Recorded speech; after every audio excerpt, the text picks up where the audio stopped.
Welcome to the GBAR Monthly Minute for August. I'm 2024 President Jared Wilk.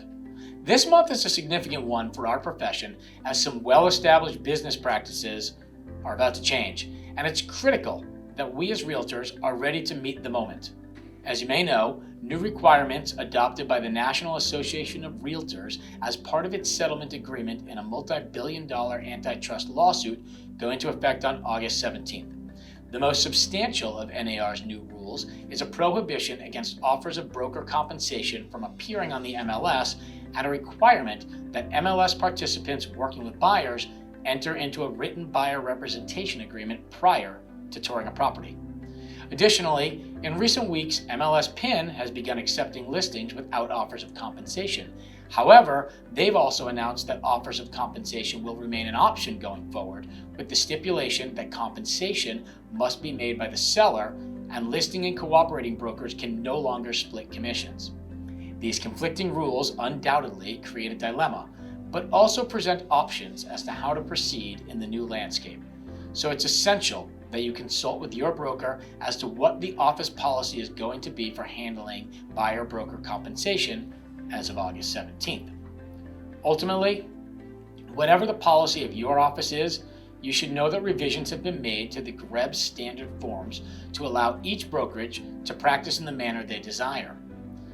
Both the exclusive agency and exclusive right to sell agreements, as well as our buyer representation agreements, have been updated to ensure members will be in compliance with the NAR settlement terms.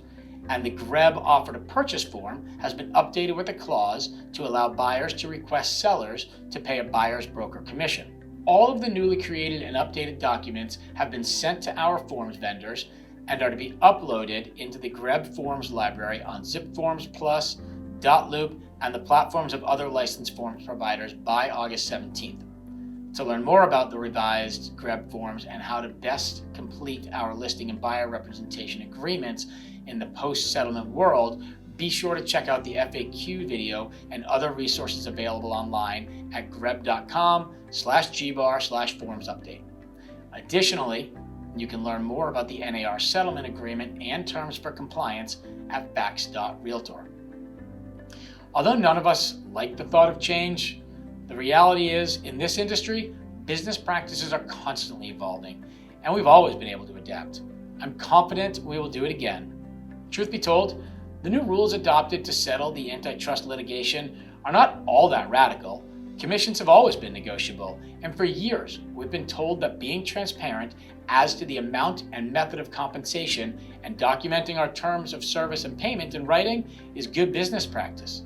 Simply put, these new MLS rules will provide more clarity for consumers about the relationship they have with their real estate agent and how the services they will be provided get paid. That's not a bad thing. As an industry, we can do better in making sure buyers and sellers understand who is representing them in the transaction and what activities are to be performed to earn the commission. Sure, we'll have to alter the manner in which compensation of buyers, brokers is offered and communicated. And now, when working with buyers, we're going to be required to hold conversations up front prior to touring a property about our fee, the value and services we provide, and how we are to be compensated. The bottom line, these seem like small sacrifices to make in exchange for a release of liability from claims brought on behalf of home sellers in the antitrust litigation over broker-to-broker compensation. More importantly, the rule changes and form revisions should help empower us to more effectively communicate and demonstrate our value to consumers, and will go a long way toward enhancing the public's perception of realtors.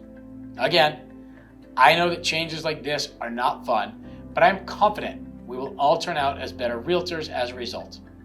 Thank you for tuning in, and be well.